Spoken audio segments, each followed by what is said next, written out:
everyone. Welcome to Narayana's. I'm Pratik, your presenter for Daily News Analysis.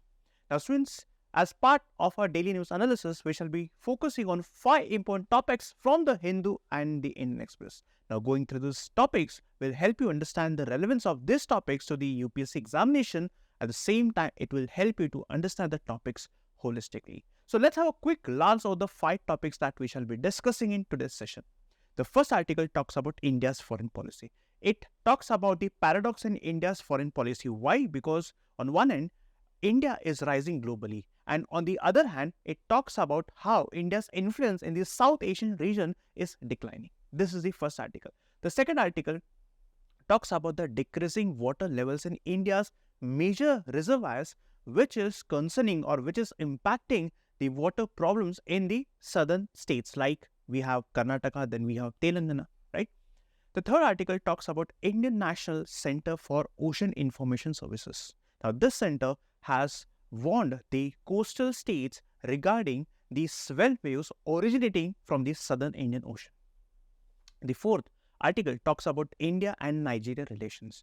Now, as the Chinese investments in the African continent is decreasing, India's tried to leverage this situation by focusing on different countries in the African continent, by focusing on the trade relations between India and different countries in the African continent.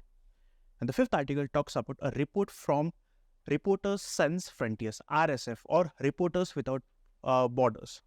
Now, this article talks about India's declining rank, or India's rank has reduced as compared to the last year in the World Press Freedom Index. The article also tries to highlight how the restrictions is impacting the freedom of the press in our country. And the last, we are going to discuss few practice questions which will help you to understand the types of questions that can be asked in the UPSC examination. So, students, let's get started. Students, let's get started with the first article. The title of the first topic is The Paradox of India's Global Rise, Its Regional Decline. Again, from the exam's point of view, you need to understand India's foreign policy and the region South Asia. And you can map this particular topic under GS paper 2 under a subtopic in name Effect of Policies and Politics of Developed Countries on India's Interests. Let's go through a previous year question. Now, the question is, India is a member of which of the following? So, there are 3 statements or 3 corporations. You have to choose one, right? So, such type of questions can be asked in the examination.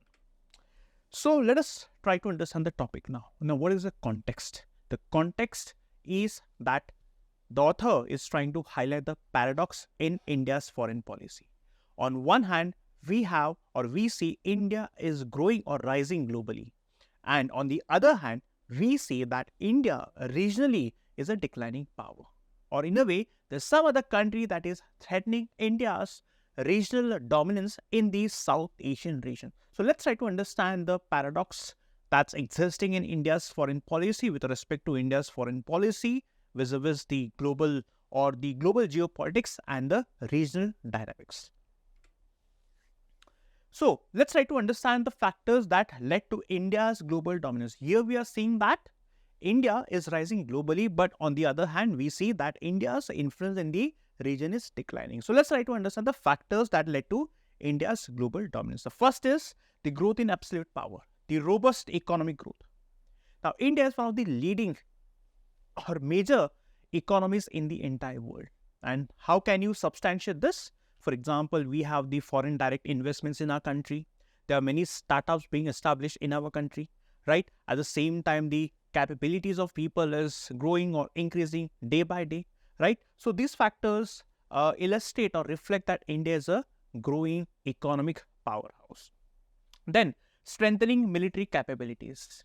Now, given that India is facing security threats from almost each and every part or each and every direction, it is very important for India to enhance its defense capabilities. And that's the reason India is focusing or investing heavily to strengthen its military preparedness. For example, we are modernizing our defense services, be it army, be it navy, or be it air force, right? So we are investing heavily to enhance our military capability so as to encounter any challenge that India faces. The third is largely young demography. Now, the demographic dividend is in favor of India. Why? Because 60% of India's population are below the age of 35. Now, this bodes well for India's future, provided that we invest heavily in the skill development, education, healthcare services, right? So, this is one factor. Second is inclusion in key global institutions. Now, India has become a member of the G20 group of countries. So, G20 is a group of countries of the most advanced economies in the world. Now, India has become part of the G20, which reflects that India has become a major player, which reflects that the major countries are taking India seriously, have understood the importance of India in addressing the global challenges such as take it climate change, of that matter the global uncertainty, the geopolitics, etc. Then participation in the G7 meetings. Now, G7 is a group of the most advanced countries in the world. Though India is not a member of G7, but the participation or the invitation sent to India by the G7 group of countries highlights the fact that India is a major power or is a global power to reckon with. Then, again, India is also part of multilateral groupings such as Quad. What is Quad? Quad is Quadrilateral Security Dialogue. BRICS, Brazil, Russia, India, China, and South Africa, and the Shanghai Cooperation Organization. Like these organizations, India is part of many multilateral groupings, which shows that India is ready to cooperate on multiple issues, be it global issues or regional issues, to find a solution to the challenges. For example, if we take BRICS, now India and China both are part of the BRICS. Be it Shanghai Cooperation Organization, India, China, Pakistan. Now, China and Pakistan are these countries with whom we do not have good relations. But India has shown her approach to find a solution to the challenges India is facing with other countries. So, being a part of this multilateral grouping shows that India wants to foster peace and foster healthy and good relations between different countries or with different countries. Then peer accommodation. Now, major countries in the world have understood the importance of India. They are seeing how India is rising globally. But again, there's an exception, China. Now, China does not want India to grow globally. China does not want India to challenge China's hegemony. That's the reason China is creating border tensions so that India enmeshes within the South Asian region. But given India's rising economic profile, political profile, demographic dividend, the capabilities, the skill set that the Indians possess, the major countries in the world are taking a note of India's rising power. Then strategic geopolitical positioning. Now, talking about the Indo-Pacific region. Now, Indo-Pacific region has become the focal point in the evolving geopolitics. The focus of the world has shifted from Pacific Ocean to the Indian Ocean or the Indo-Pacific region. And given India's geographical proximity to the Indo-Pacific region, the major countries have taken a note of India's position in the Indian Ocean region, through which they can challenge or they can stop the growing hegemony of China. So, we have discussed the factors leading to India's evolving or India's rising power globally. But what are the factors leading to India's regional decline? This is a paradox that we discussed in the starting. For example, India's diminishing relative power vis-a-vis China. Now, be it economic power, be it military power, or be it the influence in the world, India is no match to China's power. India is no match to China's hegemony, be it military power, be it economic power, or be it the influence in the globe. Loss of primacy in South Asia. Now, India had the primacy in the South Asian region. India always enjoyed the confidence of the countries in the South Asian region. But unfortunately, India has lost the primacy in South Asian region. Why? Because of China's presence in the South Asian region. Now, China has entered into multiple agreements with all the countries in Southeast Asia region. Now, India's neighboring countries at times are threatened because of India's big brotherly attitude. Now, they have an option of China, now trying to balance India by showing the Chinese card. And that's the reason India has lost the primacy in the South Asian region. The third is the American withdrawal from the region. Now, America's influence or presence in the Asian region is decreasing. Why? Because the interest or the priority of America has changed. Now, the vacuum that is created because of the withdrawal of America, let's say in Afghanistan, has created a vacuum which China has filled. So, in the vacuum that the Americans had left, China is trying to fill that vacuum and trying to establish her presence, dominance in the region. Then shift in focus to Indo-Pacific. Now, given that China is asserting herself in the Indo-Pacific region, threatening India, India's approach has changed. India is focusing heavily to secure her maritime interests. Now, because of India's focus globally at the same time in the Indo-Pacific region to stop the flexing muscles of China, the author tries to say that India is ignoring the regional issues that afflict the South Asian region. It is diverting India from the continental neighborhood. And the last, the South Asia smaller powers like Bangladesh, Sri Lanka, Nepal. Now, these countries are trying to play the Chinese card. These countries are not buying the India's dominance in the region. They want to play smartly. They are negotiating with both India as well as China. They are trying to get the best out of both the countries. Again, the approach of our neighboring countries seems to be changing. Now they are not ready to buy India's hegemony or accept the position of India's dominance in the South Asian region, right? So these are the factors that is leading to India's reducing influence in the South Asian region. Then what is the solution? First, let's accept the reality. Let's accept the reality that China is a growing power, right? Let's try to accept that the neighboring countries are not ready to buckle under the Indian pressure. They have an option. So let's understand the reality, accept the reality so that we can form a more pragmatic solution option which can suit India's interests and needs. Second, focus on strengths and not direct confrontation. Now, countering any other country does not necessarily involve confrontation. Rather, we can focus on our strengths. For example, we can reclaim our Buddhist heritage. Now, many countries in South Asia and Southeast Asia are Buddhist countries. So, we can reclaim Buddhist heritage. We can use culture as a bridge to connect two countries. Third, utilization of maritime advantages. Now, India is a major naval power. India has a responsibility to secure her maritime interests. And for the very same, India has to capitalize on India's maritime advantages in the Indo-Pacific to offset the continental challenges. The challenges that we are facing on land, we have to offset it by focusing more on the maritime domain. Again, we can use our smaller neighboring countries like Sri Lanka, Bangladesh, in Indo-Pacific strategic conversations to enhance regional cooperation, at the same time diminish China's influence in the region. Then engagement with external partners.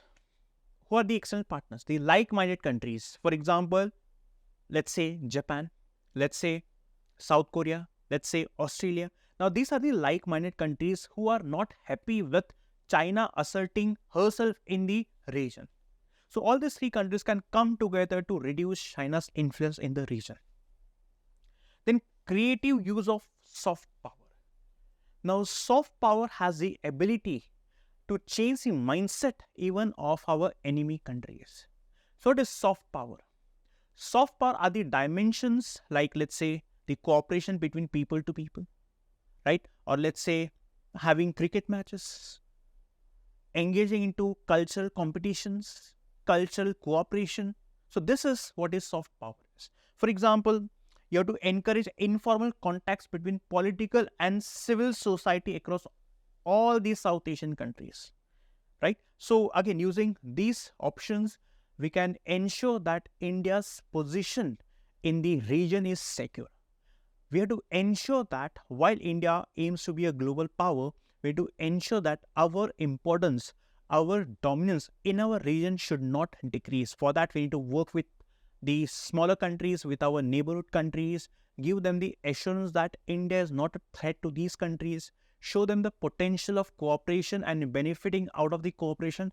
This is the way we can navigate to secure India's interests. Students, I hope you understood this article. Students, the title of the next article is Long Dry Spell. So, you need to understand few key terms like dry spells, El Nino, La Nina, and the impact of bad rainfalls on our society, on our economy. So, these are the various dimensions that we are going to understand in this article. So, again, you can map this particular topic with GS paper 1. So, let's get started. So, a question of this nature was asked in the year 2018, right? So, please go through the question. Now, what is the context? The context is that India is facing a formidable challenge. Why? Because the water levels in India's major reservoirs is dwindling, is reducing, which is significantly below their full storage capacity. So, at present, water levels in 150 major reservoirs stand at 28% only, which is below the levels observed in the previous years. South states or the southern states are facing the brunt of it. Why? Because the reservoir in the southern state, the water levels is at just 15.7% of the capacity. States like Andhra, Telangana, Andhra Pradesh are facing the brunt. They are facing a situation of depletion. What are the causes of water crisis? One is climate variability. Now, climatic conditions such as El Nino and La Nina and dry spells, we'll understand what these terms are, but such climatic conditions can disrupt normal weather conditions, leading to reduced rainfall. Then the geographical factors like the mountain ranges and deserts, they create rain shadow and they prevent the movement of moisture-laden air masses. This results in dry conditions.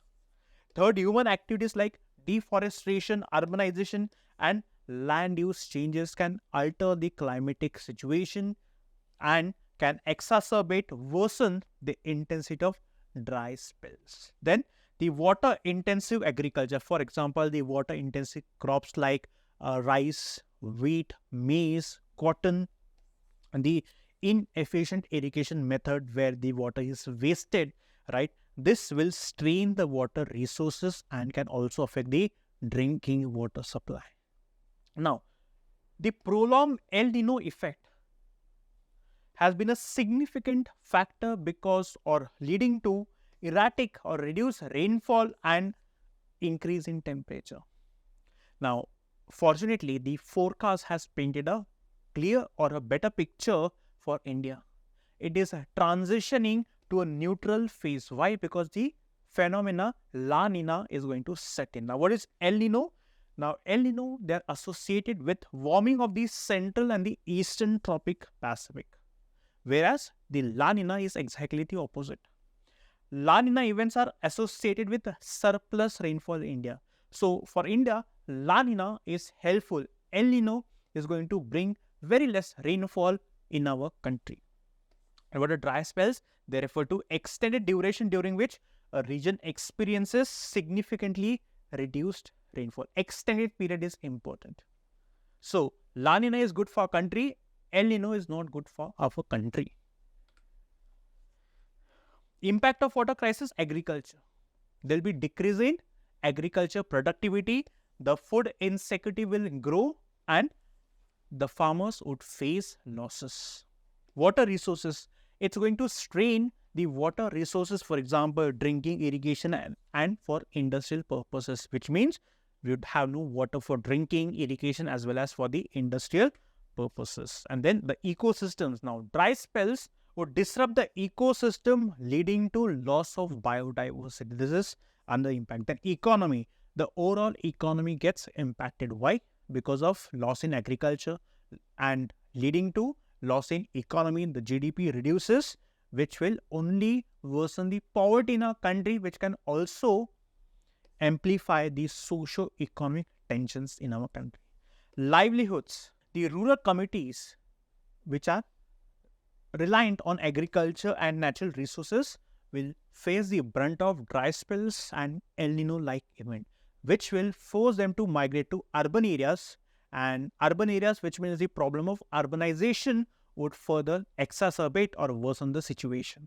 So what is the way forward? The way forward is diversification, which means we have to promote crop diversification, resilient agriculture practices, which can enhance resilience to dry spells and act as buffer against crop failure. Then water conservation, we have to implement water efficient irrigation technologies. We have to promote water recycling, and we have to enhance watershed management, which can save more water.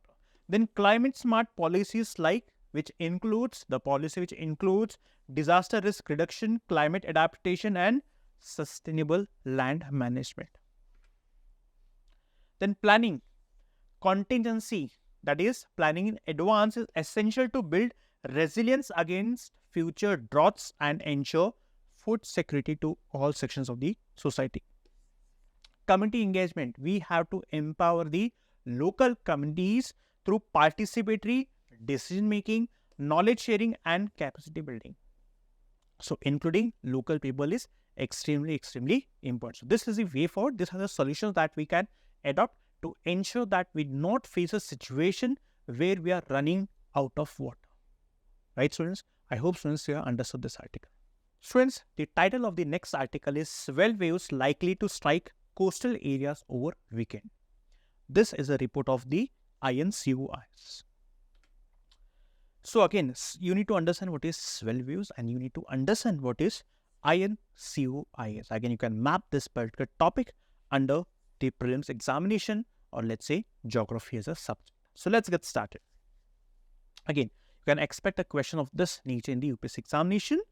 Which of the above factors influences the ocean currents, right? These are the 4 factors.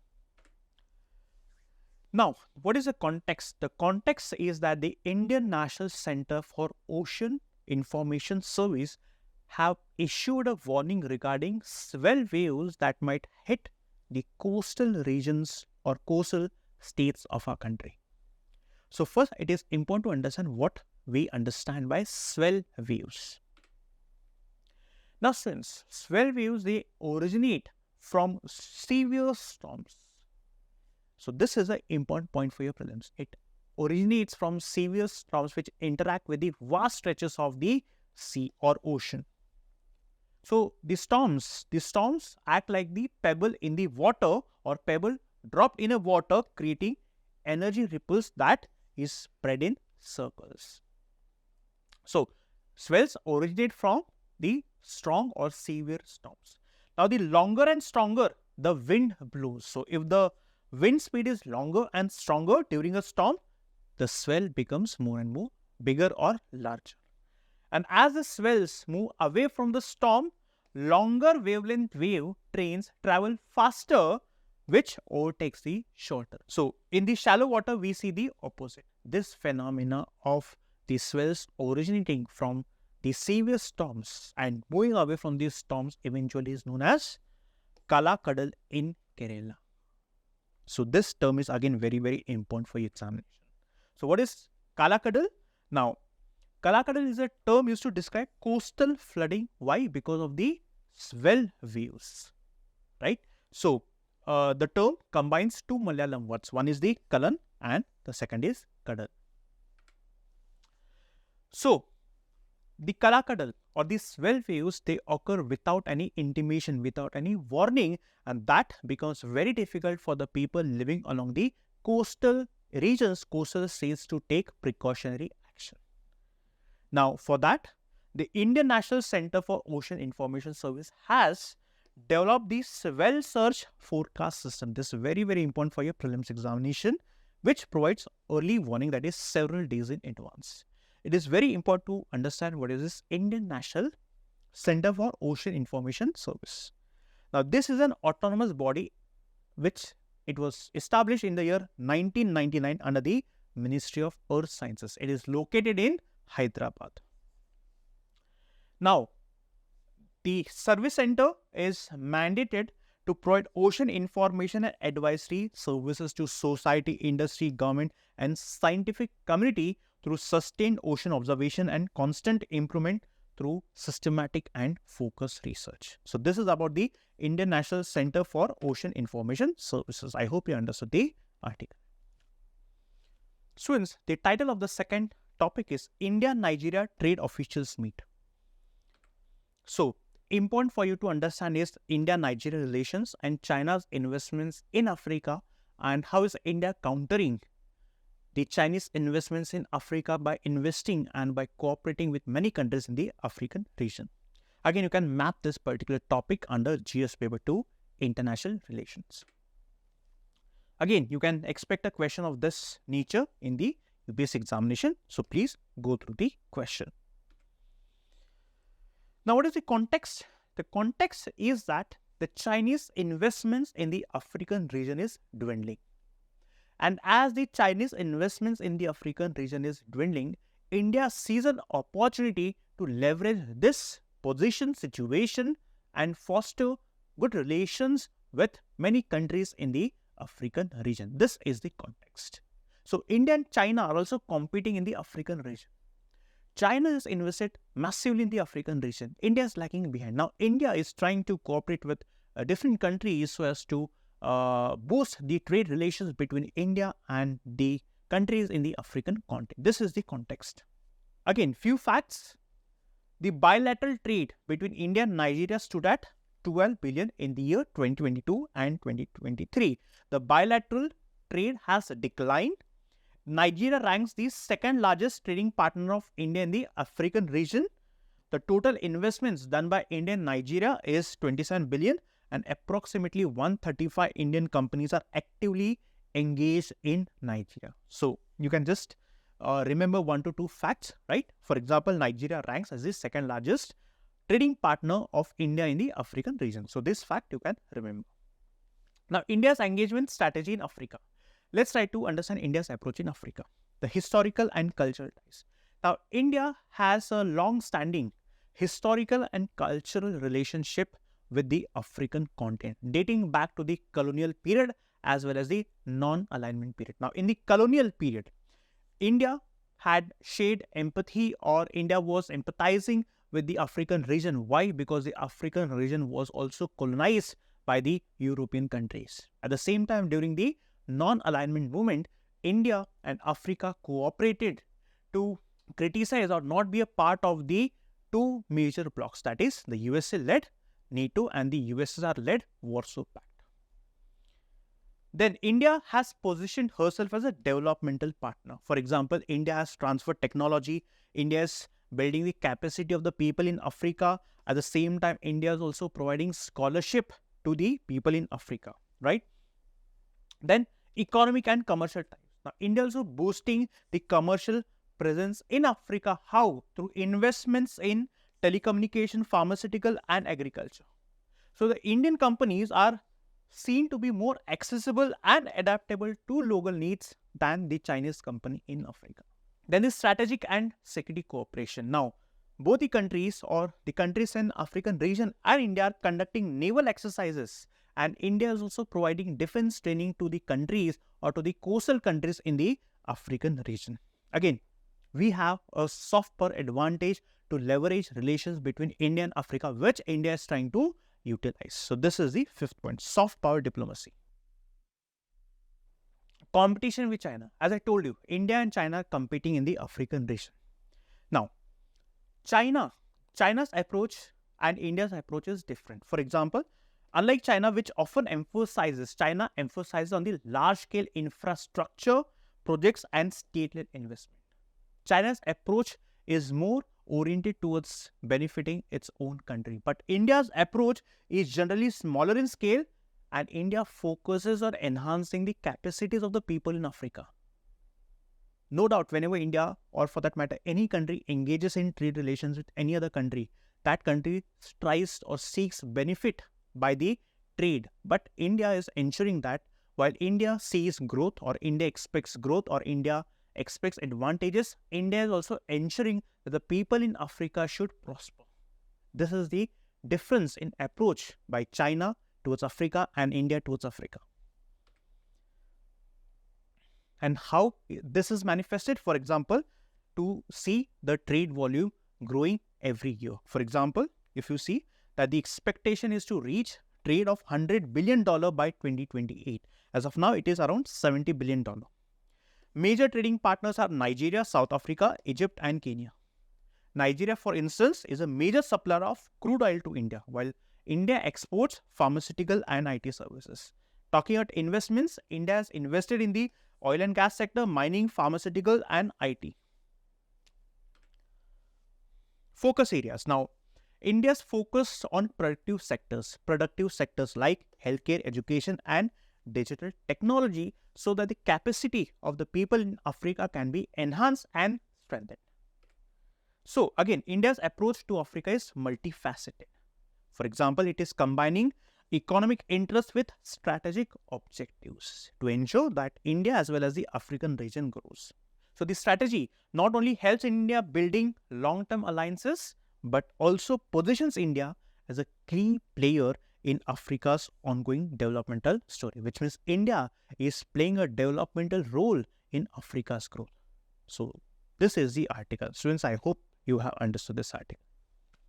Students, the title of the next topic is India Press Freedom Score Fell over the last year. This is a report of the RSF. So let's try to understand this topic. So you need to understand what is press freedom, India's rank in the World Press Freedom Index, and about the index, Reporters Without Borders report. Again, you can map this particular topic under GS paper 2. So the previous question was asked of this nature: what do you understand of the concept freedom of speech and expression? Does it cover hate speech also, right? So what is the context? India's ranking in the World Press Freedom Index dropped from 36 to 31 over the last year. As per the Reporters Without Borders or RSF, that is Reporter Sans. Sans is without, Frontiers is borders. So what is RSF? It's an independent NGO in Paris. Again, this can be asked in the examination, and this NGO publishes World Press Freedom Index. Very, very important for your prelims examination. Now, this index assesses the press freedom in 180 countries. It evaluates factors like censorship, media independence, and journalist safety. So India's rank improved from 161 to 159, not because India took any major steps, because the countries who are ranked above India, their rankings slipped. So Norway and Denmark, they topped the RSF table, right? Now, let's try to understand the constitutional dimension. Now, the Indian Constitution guarantees freedom of speech and expression under Article 19 of the Indian Constitution. Now, freedom of press is an inherent right under the Article 19. Very, very important point for your examination. Now, the Supreme Court in this case held that freedom of press lay at the foundation of the democratic organization, which means freedom of press is very, very important for the effective functioning of the democratic system. But the freedom of press is not absolute, which it doesn't mean that the press has the right to do anything they want. They cannot speak against the country. They cannot provide information which may threaten our security. For example, the restrictions include national sovereignty, public order, decency, defamation, and contempt of court. Right? These are the restrictions imposed upon the press. Let's try to understand the importance of free press. Now, free press is important to disseminate information. Information regarding the government policies, national security, the foreign policy, the geopolitics. Only once this information is disseminated among the people, people will be in the position to take informed decisions. And informed decisions is very, very important for the successful functioning of our democracy. Checks and balances. Now, if the press is free, which means the press can actually check the absolute power of the government. The press can ensure the balance of power between the citizens and the government.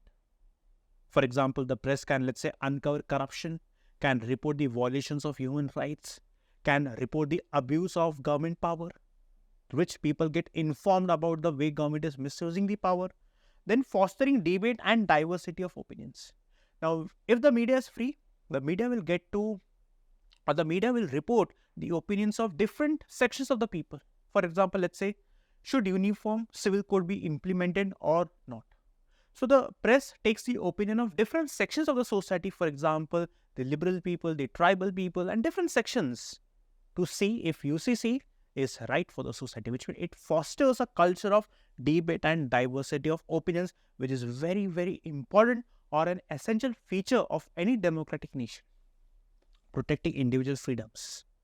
Now, having a free press is also important for individual freedom, because an individual would have a platform, can voice his or her opinion, so that the people should understand or can understand the point of view of every individual, which means apart from upholding the interests of the society, free press also protects individual freedom. Now, these are the institutions responsible for protecting press freedom. For example, we have the Press Council of India. Now, this is a statutory body established under Press Council Act.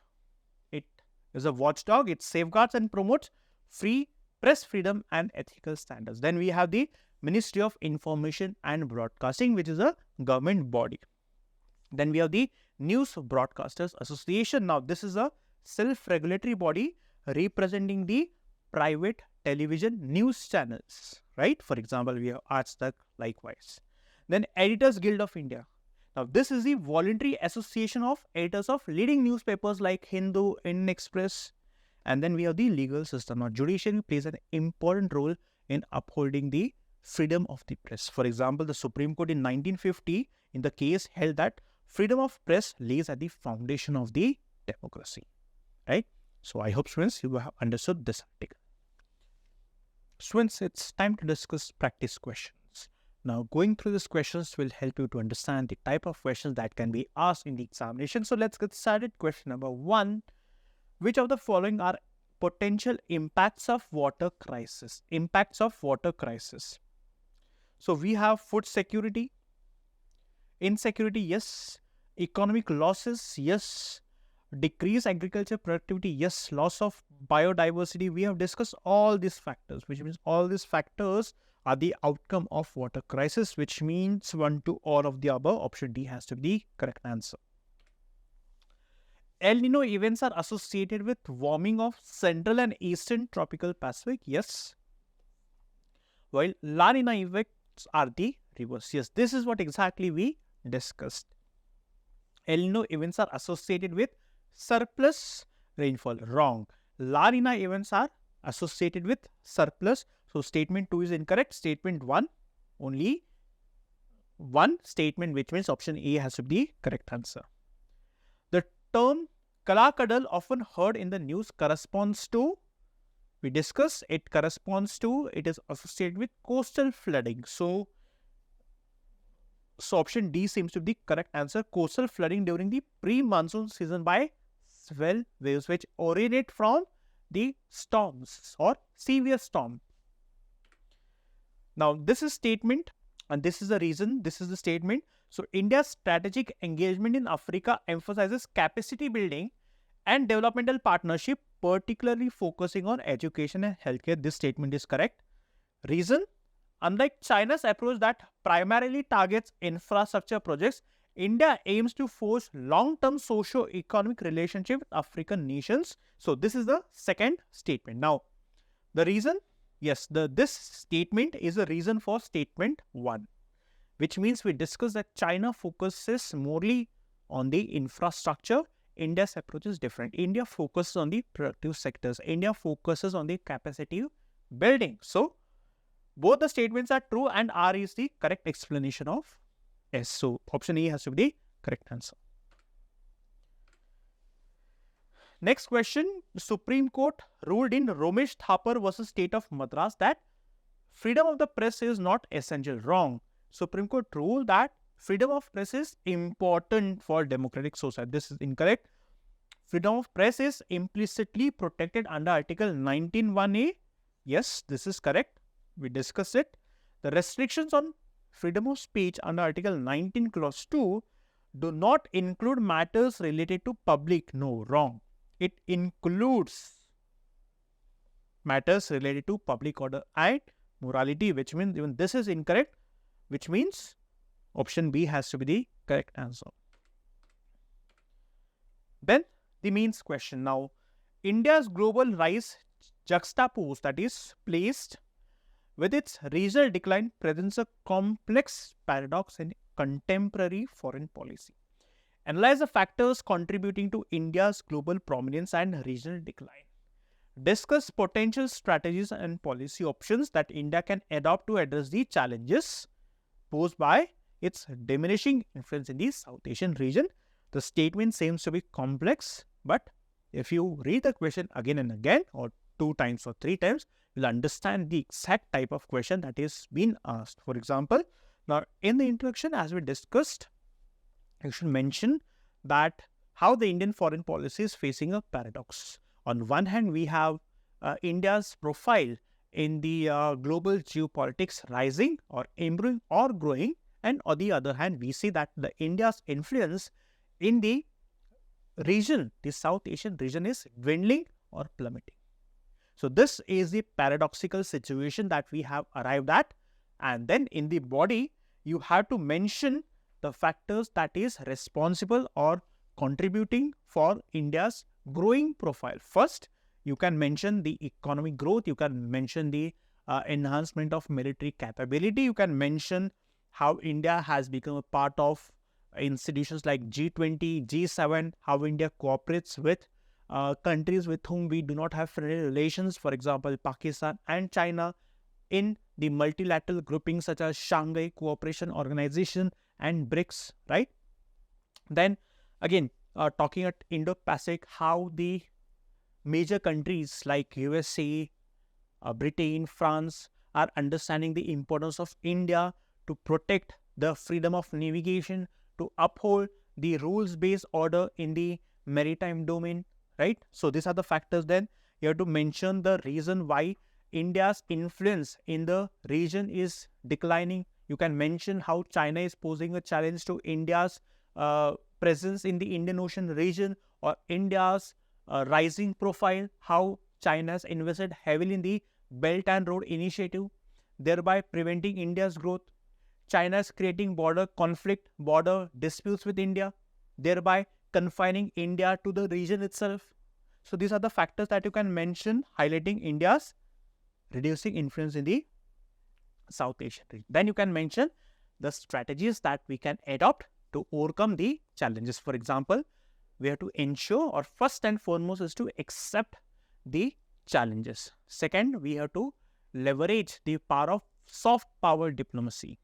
We have to use soft power as a tool to leverage our cooperation with the smaller countries in the South Asian region. Then we have to be very empathetic to the challenges that the South Asian region is facing. Just to protect our interests in the Indo-Pacific region, we cannot ignore the interests or the regional geo or the regional politics. So again, so these are the solutions, or these are the points that you can mention. Again, you can mention that India can work with like-minded countries like Japan, USA, South Africa, Australia to ensure that the world's-based or rules-based order is maintained at the same time to protect the interests of the smaller nations, right? So this is how you can conclude the answer.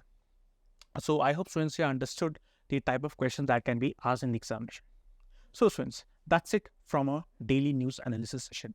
I hope you have understood all the topics that we have discussed in today's session. Students, if you want us to continue with our DNA session, then please do like, share and subscribe Narayana IS YouTube channel. Thank you so much.